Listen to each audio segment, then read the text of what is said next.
Football fans, it is already week 4. Can you believe that? After Sunday, well, I guess technically Monday's game, we'll already be a quarter done with the 2019 NFL season, which is a little bit depressing in a weird way, just because it seems like that month, that 4-week stretch has really gone by extremely fast. I've enjoyed every weekend so far, and I will continue to do so. But we're in week 4. Through 3 weeks, the picks have been pretty good, but as always, we'll start the show with how did I do last week. Last week we had Seahawks -4, which was a big loss. They played the Saints. Then we had Cardinals -2, that was also a loss. Colts -1 was a W. Texans +3 was a W. And Rams -3 was a W on Sunday night against the Browns. So that's a total of 3-2 for week 3 picks. And 9-6 overall at this point in the season, which I am pretty happy with. Picking and gambling in general is tough, especially the NFL. So to be 9-6 after 3 weeks, my first time ever doing it for a full season, I'll take that. Just hoping to keep it rolling. We'll get right into it with week 4 picks and the reasoning behind them. Pick number 1 for week 4, Patriots -7 at the Bills. To be honest, this week feels like some of the picks are maybe a little too simple. I don't know. I'm trusting my gut here. Patriots -7 against most teams. You like that? Especially against a team like Buffalo, who, yes, they are undefeated. But come on, man. I mean, Josh Allen is going to have fits against this defense. This game, the Patriots are also 3-0. And it is a September game for them. Patriots are mostly concerned about the postseason. With that being said, the Patriots have one of those teams you feel like they could go undefeated or, have a ridiculous 14-2 year. And I guarantee that Belichick is preaching to his team that he thinks this Bills team is overconfident. I think the Pats come out fired up and ready to go for this one. I think they take care of business. I like the Pats by double digits here. Pats -7 is the pick. Moving right along to another big favorite, the number 2 team probably overall in the NFL at this point, and that's the Chiefs -6, and they're at the Lions. Lions have been pretty impressive at this point this year, but kind of like the Patriots pick, this one just feels right. The Chiefs and the Pats have been the most dominant teams so far this year, so when I saw them against 2 teams that I believe are worse than them, for a TD or less, you got to take it, right? They're at -6 here, the Chiefs are. Now, the Lions beat Philadelphia last week, but that Philly offense is banged up, and the Chiefs have been the most unstoppable offensive force we have seen this year. It is Pat Mahomes' first game in a dome in his NFL career, which can't do anything but help the man, and like he needs any of that. He's been lighting the league on fire ever since he's been a starter. Chiefs are 3-0 against the spread to start the year. It continues. Take the Chiefs -6. Started with 2 big favorites. Now we're going to some underdogs. My next pick, I like the Jaguars on the money line at the Broncos. A road dog. At my book, I got them on the money line at +160. And it could continue to rise. Earlier in the week, I saw them at +3. They're up to +3.5 right now on the spread. So they might keep rising. Keep an eye on that. But right now, the money line's at about 160. Gardner Minshew is good, folks. He's completing nearly 74% of his passes since he's come in to take over for Nick Foles. He has thrown 5 TDs and just 1 pick. He won his last start against the Titans on Thursday Night Football, which was a bit of a slog fest. The Titans looked terrible in that game.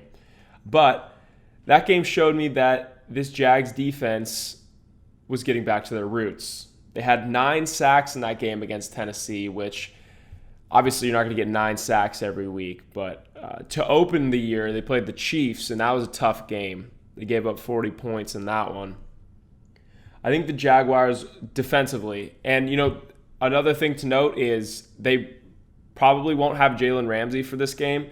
There's been weird reports all week with him having a flu, him having back issues, and now all of a sudden his girlfriend or whoever he's with is about to have his child, and so he might be away from the team during this game.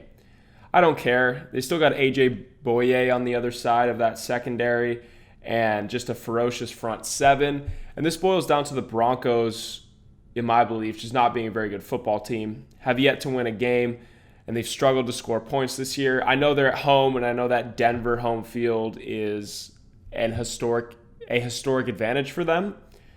I still like the Jags here. Jags are the better team.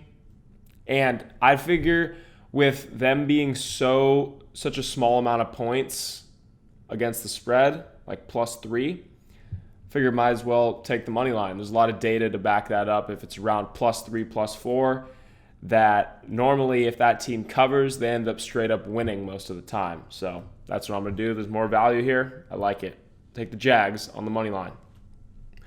Next pick, another road underdog, like the Vikings on the money line at +110 versus the Bears. Now, as you can see by the money line being +110, odds makers think this game is going to be pretty close, and I tend to agree. To start, I kind of have similar logic. We just talked about the Jags and the Broncos. The Vikings, I believe, are just the more complete team than the Bears, so I like them to win the game. They're two very similar teams. Everyone knows the Bears' defense is phenomenal, the best in the league to this point. But the Vikings are just the more complete team. The defense isn't as talented as Chicago's, but the Vikings' D is no joke. So far, they have the 5th best points per game allowed in the league with 15.7. Just a loaded defense. Everson Griffin leading that D-line. Anthony Barr at linebacker and Harrison Smith in the secondary.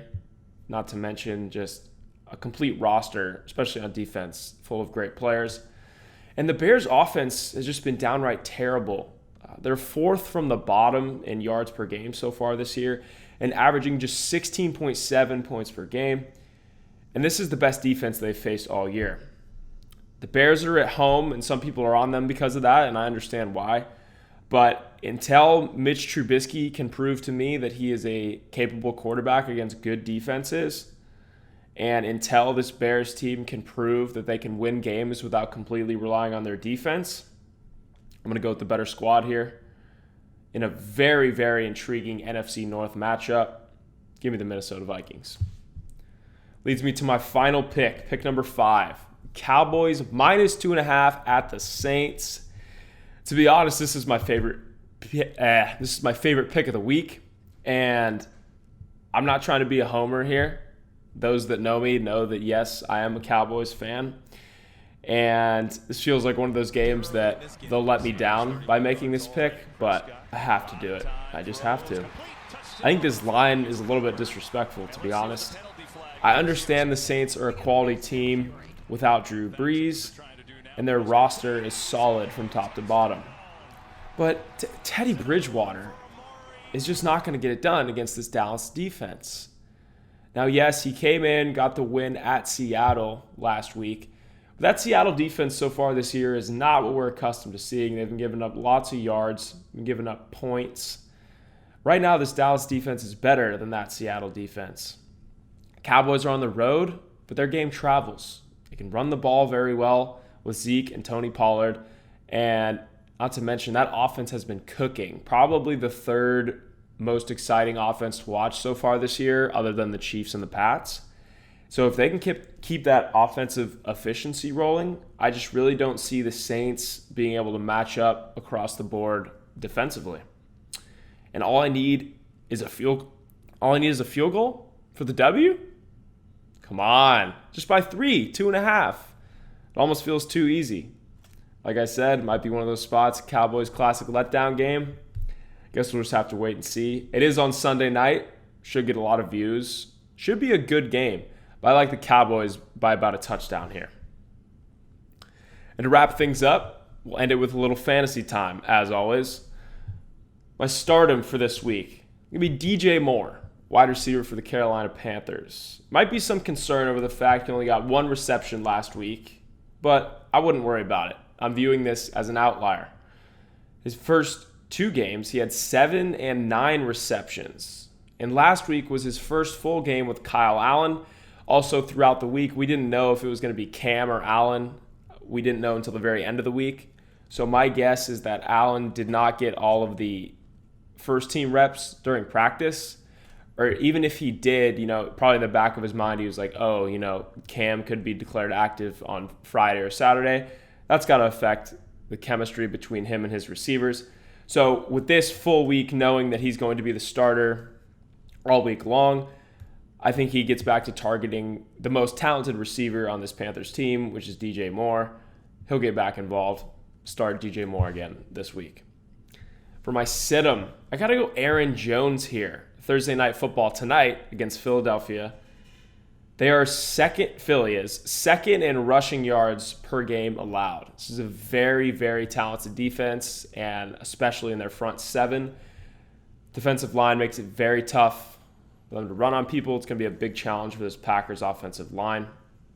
Not to mention, Jones has been splitting carries with running back Jamal Williams.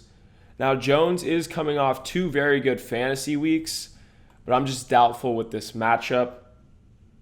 2 good defenses in this game. The Packers defense is good too. This could take on a low-scoring defensive battle feel, and for that reason, I think we should sit Aaron Jones this week. And for the sleeper, which some people might argue, how can he be a sleeper after last week? Well, because he's only played 1 game so far, and that's Danny Dimes. Daniel Jones. Can't believe I'm saying this. Comes in for the Giants against the Buccaneers. His first NFL start. What does he do? 336 yards and 2 touchdowns for 34 fantasy points. Daniel Jones.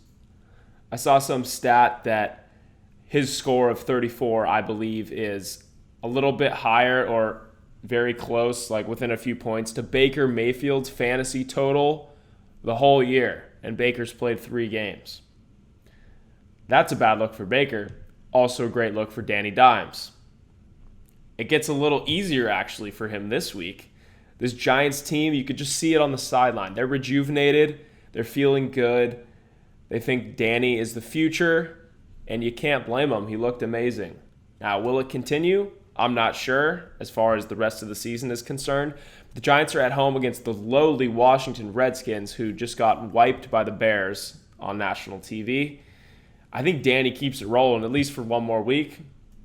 He's a sleeper, and in one of my leagues, I'm very desperate at quarterback, and I'll be starting him. I think Danny keeps balling, at least for this week. Thanks for joining us, as always. This was Tossin the Pigskin, Week 4 episode. I'm Nate Smith, and we'll see you next week.